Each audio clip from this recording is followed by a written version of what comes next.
Hello दोस्तों, आप सभी का हमारे यूट्यूब चैनल डीके पाठशाला में स्वागत है।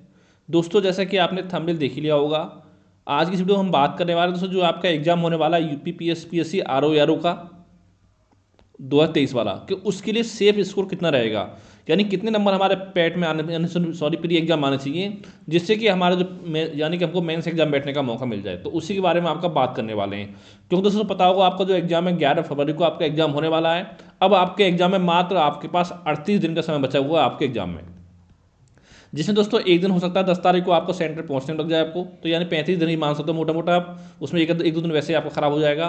तो दोस्तों देखिए, तो सबसे पहले मैं आपसे बताना चाहता हूं कि अगर आप बच्चे को 35 दिनों में करंट अफेयर दोस्तों तैयारी करना चाहते हैं, क्योंकि दोस्तों पता हो जो करंट अफेयर आपका होता है वहां पर आपके लगभग 20 से लेकर के 25 क्वेश्चन जो करंट अफेयर से पूछे जाते हैं। अगर आपको पूरा कंप्लीट करंट का नोट्स चाहिए तो दोस्तों ये मेरा व्हाट्सअप नंबर है 7042654209, ठीक है। इस नंबर पर दोस्तों मात्र आपको 100 रुपये का पेमेंट करना है, जिसके बाद दोस्तों आपको 31 दिसंबर तक का दोस्तों जो करंट अफेयर वो आपको प्रोवाइड करा दी जाएगा, ठीक है। यानी कि 1 जनवरी 2023 से लेकर के 31 दिसंबर 2023 तक का जो करंट है वो आपको मिल जाएगा। और दोस्तों इसके बाद जो बचा हुआ आपका होगा 15-20 दिन करंट अफेयर दोस्तों, वो मिल जाएगा आपको 25 जनवरी के आसपास में। यानी कि अगर आपने हमारे करंट के नोट्स अच्छे से पढ़ लिए तो दोस्तों इतनी मैं गारंटी आपको देता हूँ कि उसके अलावा फिर आपको कहीं और से करंट अफेयर पढ़ने की जरूरत नहीं पड़ेगी। अगर मान लो हमारे नोट्स से क्वेश्चन आपके एग्जाम में नहीं आते हैं तो दोस्तों यकीन मानिए, फिर देखिए जितनी मैगजीन आपकी मार्केट में आती हैं, चाहे आपकी घटनासार हो,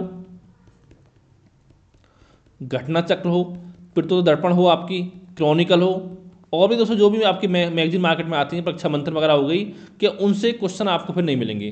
क्योंकि दोस्तों जो मैंने नोट्स आपके लिए बना कर तैयार किए हैं वो इन्हीं सभी मैगजीन से बना कर तैयार किए हैं। इसके साथ साथ दोस्तों पीआईबी की वेबसाइट से भी नोट्स बनाए हैं, पीआईबी की, और साथ में आपकी एआईआर न्यूज़ की वेबसाइट से। तो इन सभी से मिलाकर के मैंने नोट्स बनाकर तैयार किए हैं। यानी कि अगर आपको हमारे नोट्स में क्वेश्चन नहीं मिलते तो फिर इन किसी भी मैगजीन में क्वेश्चन आपको एग्जाम में देखने को नहीं मिलेंगे। अगर दोस्तों आप लेने के इच्छुक हो तो इस नंबर पर व्हाट्सएप पे आप मैसेज कर सकते हो। अगर आपको डेमो चाहिए तब भी मुझे आप इस नंबर पर मैसेज कर सकते हो, ठीक है। और दोस्तों 5 जनवरी को आपको जो नोट्स हैं पूरा कंप्लीट आपको प्रोवाइड करा दिए जाएंगे, और साथ में दोस्तों नोट्स जो होंगे वो आपके हिंदी में होंगे, हैंड रिटन होंगे, और साथ में स्कैन कराए होंगे सिस्टम से, ठीक है। स्कैन कराने के बाद आपको दिए जाएंगे कलर्ड में। अब दोस्तों हम बात करते हैं आरओ के लिए सेफ स्कोर की। तो देखिए दोस्तों, जो आपका प्री एग्जाम है 11 फरवरी को होने वाला है, और दोस्तों जो आपका मेंस का एग्जाम होगा वो पूरी संभावना है आपकी कि 29 और 30 जून को आपका मेंस का एग्जाम होने की पूरी पॉसिबिलिटी है। यानी कि आपको प्री के बाद आपको लगभग 135 दिन का समय बच रहा है आपकी तैयारी के लिए। यानी दोस्तों अगर आपका प्री का एग्जाम क्लियर हो जाता है तो यकीन माने कि 135 दिन दोस्तों जो आपकी मोर देन सफिशिएंट है आपके लिए। अगर मान लो 6-7 घंटे की पढ़ाई करोगे तो आराम से आपकी मेंस एग्जाम की तैयारी अच्छे से हो जाएगी।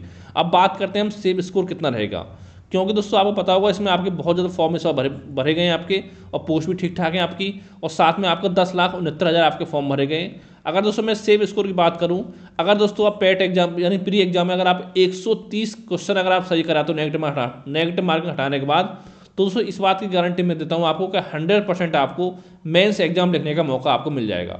अब देखिए बहुत सारे यूट्यूब चैनल बोलेंगे आपको 150 लाने पड़ेंगे, 40 लाने पड़ेंगे, तो ऐसा नहीं दोस्तों, क्योंकि पेपर दोस्तों जो आपका आता है, जो यूपी पीसीएस का पेपर आता है प्री का, उससे भी टफ पेपर आपका आता है आरओ का। तो यानी कि अगर आपके 130 क्वेश्चन अगर आपके सही हो रहे नेगेटिव मार्क हटाने के बाद, तो 100% आपको मेंस एग्जाम देने का मौका मिलेगा। और दोस्तों जो आपको टारगेट करना है वो आपको 130 से ऊपर का टारगेट चलना है, ये नहीं कि 120 का टारगेट चलना हो सकता है 2-4 नंबर कम कट ऑफ चले जाए आपकी। लेकिन दोस्तों इतना कह सकता हूँ, देखिए जितना आप प्री के एग्जाम देके आओ 11 फरवरी को, अगर आपके 130 क्वेश्चन सही बनने हैं तो आपके अंदर एक तो कॉन्फिडेंस होगा कि हाँ मुझे मेंस एग्जाम लिखने का मौका मिल रहा है, तो आप श्योर हो गए 100% कि हाँ प्री में निकल रहा है। अगर मान लो कट ऑफ जाती है 126 क्वेश्चन, ठीक है, और अगर आपके 125-26 क्वेश्चन अगर आपके सही हो रहे हैं, तो फिर दोस्तों आपके मन में डाउट होता है कि मेरा प्री होगा नहीं होगा, मेंस की तैयारी करूँ ना करूँ। तो जब तक आपका प्री का रिजल्ट आता है उस समय तक फिर आपकी अच्छे से तैयारी आपकी नहीं हो पाती है, ठीक है। अगर आपके 130 क्वेश्चन रहेंगे तो 100% आप श्योर हो गए, और साथ में आपकी तैयारी स्टार्ट हो जाएगी। 1-2 दिन आराम करने के बाद फिर आप मेंस की तैयारी अपनी अच्छे से कर सकते हो, ठीक है। तो 130 देखिए कैसे लेकर आने हैं, चाहे दोस्तों आप जीएस में 80% देखिए, मेरे हिसाब से तो आप जीएस में 80% का टारगेट चलिए, और आप हिंदी में लेकर चलिए 50+ का टारगेट, तो आपका 130+ आपका हो जाएगा इतने क्वेश्चन। अगर देखिए आप हिंदी में 55 सही करते हैं तो फिर हो सकता है जीएस में आपको थोड़ा कम क्वेश्चन सही करने पड़े, लेकिन 50 तो कम से कम करने हैं आपको हिंदी में, और 80 कम से कम कोशिश करनी है आपको जीएस में करने की।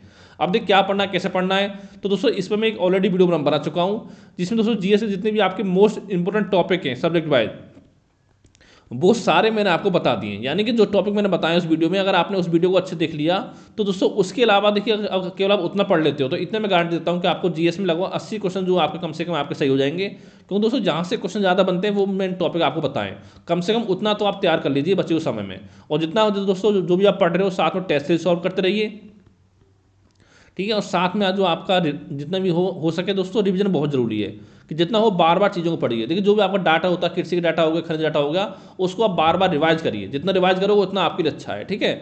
और अगर दोस्तों कोई आपको मन में सवाल है, डाउट है, तो नीचे कमेंट करके आप पूछ सकते हो। Thank you for watching.